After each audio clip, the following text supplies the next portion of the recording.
Right, hello everyone, and welcome to Warren's Team Talk. And this afternoon, well, it's this afternoon in the UK, but wherever else you may be, probably a different part of the day. But anyway, I hope that you're all well and having a great day, whatever you're doing, wherever you are. And what I'm going to do with today is I'm going to do the next episode in the Groundhopper Diaries, and I've nearly finished it, really. So I won't be talking anymore about any English grounds on this series. We'll be talking a bit more about a few other stadiums I've been to around the world in future episodes. And I'm going to do one about visits to Celtic Park and about my exploits at Wembley Stadium as well. So that'll keep us going for a few more episodes yet, I guess. Anyway, so like I say, I hope that you're all well and having a great day. And before we get started, can I please ask you to put a like on the video? Please ask you to subscribe to my channel, and also please make sure you share the content around with as many different people as you possibly can. That would be absolutely fantastic. Thank you very, very much for that. And a big thank you to all the people that have subscribed to my channel already, and all of those who have shared my content around. Those have also put likes on my videos. I really, really do appreciate it. And also to all the people that have put comments in my videos as well. That's fantastic. Thank you. So please keep it going. Please keep doing it, because it really, really helps. And I am really, really grateful. I can't tell you how grateful I am. It's great. So anyway, without further ado, let's get on with it. So the first ground I'm going to talk to you today about is Wimbledon's Plough Lane Stadium in southwest London. Now, I went there on the 18th of December 1987, I believe it was. I went there with my good mate Mick to watch Wimbledon play Norwich City in a First Division clash, and I vaguely remember this game. I do obviously remember being at the ground, because otherwise it wouldn't be in this series. But yeah, I vaguely remember the game. But the thing that I remember about this game more than anything else, was the horrific injury that a Norwich City player suffered in a tackle on the far side of the pitch.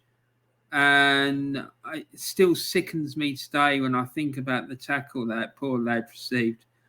For me, it wasn't football. It was just full-out assault. And in my opinion, the person who made the tackle, I can't remember who it was, should never, ever have played football again after that. Should have been banned for life, because it was sickening. I'm sorry, but that sort of tackle has got no place in English football. You know, it's not the sort of thing you want to be seeing, really, when you go and watch a game of football, is that sort of behaviour. But yeah, so yeah, the poor guy who was on the receiving end of the tackle, I can't remember his name, and I'm not even sure if he ever played football again after that. So yeah, it was really, really bad. I've tried to find the information about this game on the internet, but I haven't been able to find anything. So if anyone has got any information about this game, please put it in the comments section of the video. I'll be really interested to find out about that, because it will help me to refresh my memory. Because what is it now? It's 2022, so that's 97, 2007, 2017. It's about 35 years ago that we went to this game. So I can't believe it's 35 years ago. My God. Anyway, so yeah, that was my experiences of going to Plough Lane to see Wimbledon against Norwich. Next game up is, the next ground up is Molineux, Wolverhampton Wanderers ground, Wolverhampton Wanderers Molineux ground. I went there on the 2nd of December 1978 to watch Wolves take on Bristol City. Now, the reason that I went to this game was because my family and I were in Wolverhampton. We were visiting relatives who lived in the area in a little village outside of Wolverhampton at the time. And we went to visit them for a holiday. I think it was for a week or 2 weeks or something. We went there to see my great aunt and my great uncle. And whilst we were there, my father and I decided that we wanted to go and watch a game of football. So we went to see the local football team, Wolverhampton Wanderers, take on Bristol City. It was a fantastic game of football, really exciting. Wolves set about, all I can remember from the game is that Wolves set about Bristol City from the get-go and laid siege to their goal. I remember John Richards was playing for Wolves. There was Kenny Hibbett was playing. And, Wolves won comfortably by 2-0. But the funny thing about this game was that my team, Arsenal, were playing that day. And they read out the half-time scores from all their games at half-time in the First Division. And they told us that Arsenal were winning 4-0 at half-time against Queen's Park Rangers. And Arsenal ended up winning the game by 5-1. And it was Arsenal's second biggest win of the season. The biggest win of the season came that year at White Hart Lane when they famously defeated Tottenham by 5-0. So... And I missed it. So there you go. Because otherwise, if we'd been in London, if we'd been in Kent, where I lived at the time, my father and I would probably have gone to the game. So, yeah, there you go. Great memories of that day, actually. The Wolves Bristol City game, really exciting game of football. And like I say, Wolves that day played really well. And they won by 2-0. And all the people sitting around us worked out that we weren't regular Wolves supporters. And they kept saying to me, when you're coming back again, you brought us good luck. So, yeah, it was great. Fantastic day. Really enjoyed it. So the next ground I want to talk to you about is Bootham Crescent in York. Bootham Crescent, which was York City's ground. And I understand now they've got a new stadium. But when in 1992, when I went there to see Maidstone United, they were playing at Bootham Crescent. And I went there. I travelled with the Maidstone United supporters on their supporters club bus. And I went with my mate Mick. And we saw them play out, from my memory, a quite dull, uninspiring 1-1 draw with York City, really. And it was a really bad season for Maidstone that season. They ended up finishing the season in 18th place, I believe. And I think they finished something like 8 points off the bottom of the table. So it was a season of constant struggles and scraps against relegation. It was a hard season for Maidstone United, that one. So I guess at the end of the day, when you look at it, probably a point away was probably one that should be cherished, given that they were so far down near the bottom of the table. But yeah, it wasn't a great game at all. So the next ground I want to talk to you about is Wrexham's famous Racecourse ground. And we went there on the 7th of April, 1990, into the Principality to see Wrexham take on Maidstone United in the English Football League 4th Division. At the time, Maidstone were pushing for promotion to the 3rd Division. And towards the end of the season, they were like stumbling a bit, and this was another occasion where they stumbled and got beaten quite comfortably by Wrexham that day, actually. There seemed to be a lot of confusion, if I remember rightly, that day between the Maidstone United defence and the goalkeeper. The Maidstone United goalkeeper that day, Nicky Johns, he didn't like coming off his line. He liked to stay rooted on his line all the time, whereas I think the Maidstone United defenders were expecting him to come off his line. So therefore, Wrexham got 2 or 3 goals that possibly they shouldn't have done if he'd been a bit more decisive. And like I say, the ironic thing is, this was one of a number of games near the end of the season where Maidstone United slipped up. Had they won this game, they would have won automatic promotion to the 3rd division. But instead of that, they ended up qualifying for the playoffs. And in the playoffs, they faced Dion Dublin's Cambridge United, and they got knocked out 3-1 on aggregate in the end. The first game at Cambridge ended in a 1-1 draw. And in the return leg at Maidstone's home ground, which they were sharing with Dartford, they lost 2-0 after extra time.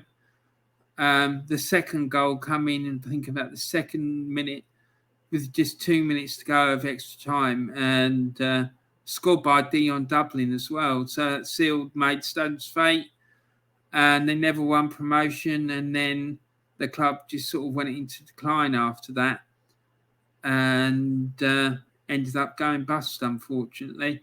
So yeah, Wrexham won this day by 4-2 against Maidstone United, and like I say, it did cost Maidstone United quite severely, because I think if they'd won promotion to the 3rd division, there was talk of about a new 20,000-seater all-seater stadium in Maidstone being built, which eventually got thrown out by the local council.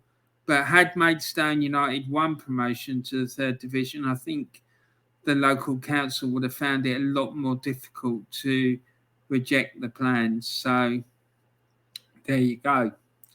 So the next ground I want to talk to you about is Rangers Ibrox Stadium, or as Celtic fans like to call it, the Fura Bunker. And myself and my mate Mick, we went there after a 2-week holiday in the Highlands. And we'd been there climbing mountains and just generally chilling out and having a great time, drinking and having a good laugh, and yeah, just had a thoroughly great time. And we had tickets to come back on an intercity train from Glasgow. I think it was about 6 o'clock in the evening. So when we arrived in Glasgow in the morning, I think it was about 10 in the morning, we had quite a long time to kill. So we decided to see if we could go to a game of football, and Rangers were playing at home that day against Aberdeen, and we thought we'd just rock up at Ibrox and be able to get in without any problem. No. No. Anyway, we've been in centre of Glasgow, we've been down Sauchiehall Street, and then we got on a tube and worked out that there was a tube station near Ibrox Stadium, and there was a load of Rangers fans on the tube, and me and my mate Mick were talking about buying tickets to get into the game. And this Rangers fan suddenly decided to get talking to us, and he's going, "You haven't got tickets for the match?" He was going, No. We just thought we'd turn up on the off chance that we'd get one. And he was going, "Mate, I don't think you're going to get one.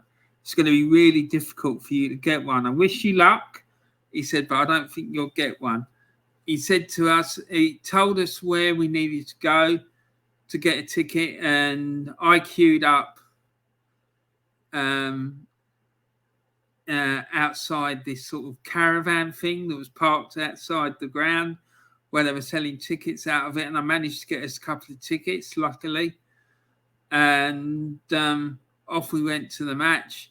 Obviously, I never told anyone that I was a Celtic fan. I kept that one well under the wraps because I think I would have been in a lot of danger if they'd found out. Anyway, so we went into the game, and the game, Jesus, it was really fiercely contested. The two of them went at each other, hell to leather. The atmosphere in the stadium was absolutely raucous. They were really, really loud, and it was getting really vociferous. And me and my mate both agreed that if this game had been played in front of an English crowd with that sort of atmosphere, it would have kicked off. It would definitely have kicked off because it was getting really, really volatile. The Aberdeen fans were singing about the Northern Lights. The Rangers fans were calling them sheep shaggers and all sorts of stuff. It was an absolute nightmare. Anyway, so we went to the match, and then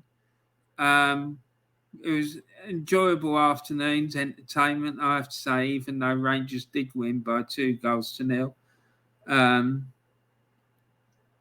But killed some time, and then we after the game, went back into Glasgow and made our way down to the railway station to get our train back down south. So, that was my trip, one and only trip to Ibrox, and I certainly wouldn't want to make a habit of going there again, I can tell you that.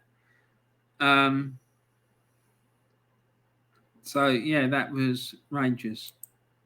So, that's the end of episode 11 of the Groundhopper Diaries. I hope you enjoyed that. Please put in the comment section any information you might have about that game at Plough Lane that I went to between Wimbledon and Norwich, when that Norwich player got really badly injured, and I don't even think he ever played again, to be quite honest.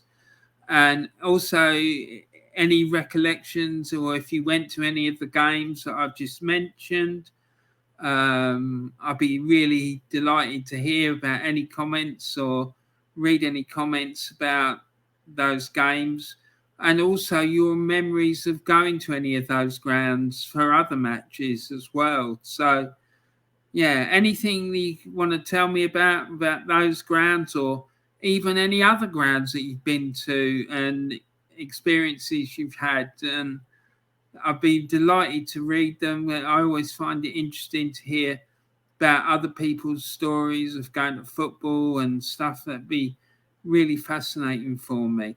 Also, don't forget to go and check out the Groundhopper Diaries playlist, where you can find the other videos in this series and check out some of the stories of my visits to other grounds that I've been to, particularly in England. But there will be other episodes coming up in the future of grounds that I've been to overseas and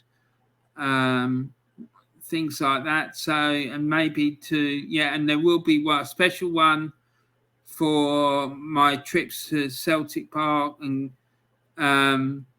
games that I've been to go and watch Celtic in, and also the Wembley Stadium as well. I will do a special Groundhopper Diaries Wembley Stadium video as well, I think. So, so that's it for today. I hope you enjoyed it. Please don't forget to put a like on the video. Please don't forget to share it around. Please don't forget to subscribe to my channel. Hit the notification bell as well to make sure you don't miss out on any videos that I upload, because it'll let you know. By doing that, it will let you know that I've uploaded a new video. And please be good to each other. Please be nice to each other. Share some love and kindness around the world. And I look forward to seeing you all again really soon. Take care, everyone. Have a great evening, great day. And yeah, thanks very much for watching. Bye for now.